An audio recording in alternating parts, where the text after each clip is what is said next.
Congress party से आजाद हुए गुलाम नबी आजाद के समर्थन में आज बनी में दर्जनों कार्यकर्ताओं ने भरी हुंकार। आपको बताते चले कि गुलाम हैदर मलिक के नेतृत्व में आयोजित एक बैठक में कार्यकर्ताओं ने गुलाम नबी आजाद को बनी कॉन्स्टिट्यूएंसी से इलेक्शन लड़ने का न्योता दिया, जिसको लेकर तमाम कार्यकर्ताओं ने इसको लेकर हामी भी भरी। तो वहीं इस बैठक में आने वाले चुनावों में रणनीति बनाने के साथ साथ बनी में विकास कार्य में गति लाने के लिए सोच विचार भी किया गया। इस उपलक्ष्य पर गुलाम हैदर मलिक ने कहा कि बनी में जो कुछ भी विकास कार्य हुआ है वे सब गुलाम नबी आजाद की देन है, चाहे वे हॉस्पिटल से लेकर डिग्री कॉलेज स्कूल तक क्यों ना हो। बनी अपडेट के लिए ब्यूरो रिपोर्ट। ले गए और वहां लगा तो हमारे विधायकों को पता नहीं। इसी तरीके से पीडीडी सब डिवीजन मिल गई है, उन्होंने लिखा था, चिट्ठी लिखी है एसडीएम बनी को कि हमें ज़मीन दीजिए, लेकिन ज़मीन इन्होंने प्रोवाइड नहीं की। वो आज की उसी तरह है।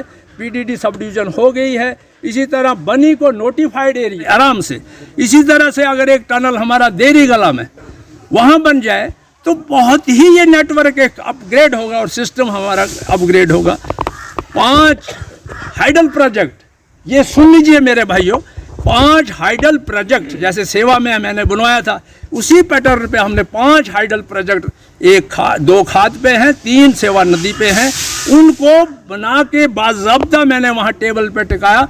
50 लाख दिया इन्वेस्टिगेशन के लिए, लेकिन मेरे हारने के बाद वो भी बंद हो गया और फाइल मेरे पास पड़ी है। ये तकरीबन अगर हमें आज़ाद साहब जैसे लोग मिलेंगे, क्या हम इनको नहीं चला सकते हैं? बड़ी आसानी से चला सकते हैं। जो वैकेंट पोस्ट हैं इस वक्त हमारी बनी की, हर डिपार्टमेंट में तकरीबन 300 पोस्ट खाली हैं इस वक्त। 4th क्लास, सिर्फ 4th क्लास, जो रिटायर हुआ किसी ने नहीं भरा। हार्टिकल्चर बिल्कुल ठप है, किसी ने नहीं पूछा, जबकि हार्टिकल्चर को टूरिज्म इंडस्ट्री करार दिया है, लेकिन किसी ने पूछा नहीं। इसी तरीके से हमारे यहाँ ये लोही मल्हार की बात करूँगा। मैं चाहता था कि वहाँ एसडीएम जो था वहाँ मैं इसी के साथ मिला था, लेकिन उठा के वो बिलावर बिठाया है। मैं चाहता हूँ वहाँ एक सेंटर प्लेस वहाँ देखी जाए, एसडीएम वहाँ बैठे, उन लोगों को फ़ायदा हो। इसी तरीके से वहाँ एक डिग्री कॉलेज बने, हकदार हैं वो बेचारे, किसी सेंटर प्लेस पे वो बने। इसी तरीके से वहाँ सब डिस्ट्रिक्ट अस्पताल जैसे मैंने बनी में बनाया, इसी तरह से वहाँ बने।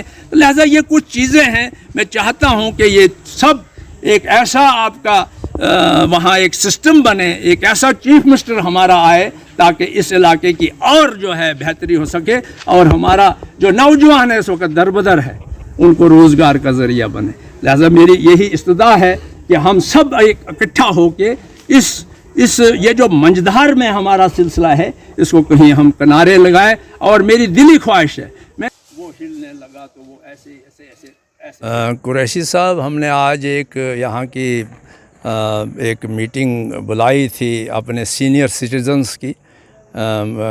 ये इंटेलेक्चुअल जो हमारे पढ़े लिखे लोग थे या रिटायर जो लोग थे, उनको हमने न्योता दिया था। एक जो मौजूदा सूरत हाल हमारी रियासत की बनी है, एक तो यूटी की वजह से हमारा जो ये डाउनग्रेड हुआ है हमारा स्टेटस, उसकी वजह से, और आज़ाद साहब की नई पार्टी बनाने जा रहे हैं, उनका एक यहाँ एक प्रोग्राम रखा था उनके बारे में कि उनका जो भविष्य है इस इलाके का उनकी ही वजह से होगा। लिहाजा हमने ये इनको आज ये बुलाया था यहाँ, और सब ने अपनी अपनी राय दी और आज़ाद साहब के हक़ में चारों तरफ हमें यहाँ पूरा का पूरा माहौल और गूंज नारों के साथ मिली। तो लिहाजा मैं चाहता हूँ कि आज़ाद साहब जी हमारे इस रियासत को शायद इस भंवर से निकालें। आने वाले दिनों में किस तरह बनी के खिलाफ बहादुरी के लिए इकदाम उठाए जाएंगे? जी हाँ, बनी एक बहुत ही पसमानदा इलाका था हमारा, इसमें शक नहीं, बहुत पिछड़ा हुआ। इसके साथ लोही मल्हार हमारा मिलाया है, और डुगैन एक ब्लॉक वो भी मेरे हाथ से बना है, डुगन ब्लॉक मेरे हाथ से बना है। ये 4 ब्लॉक्स पे ये मुश्तमिल है ये हमारा बनी का जो कॉन्स्टिट्यूंसी है। तो इसके लिए एक सुनहरी मौका, क्योंकि आज़ाद साहब हमारे ही एक यहाँ के एक ननहाल की गांव से वो उनका एक ताल्लुक़ है, वो यहाँ बनी जो है उनका ननहाल है, और हम चाहते हैं वो लोग आगे अगर हमारे इस रियासत की रहबरी करें तो हमारा मुस्तकबिल जो है बनी का, पूरी रियासत का उसके साथ साथ हमारी बनी का जो है उसमें बदलाव आएगा।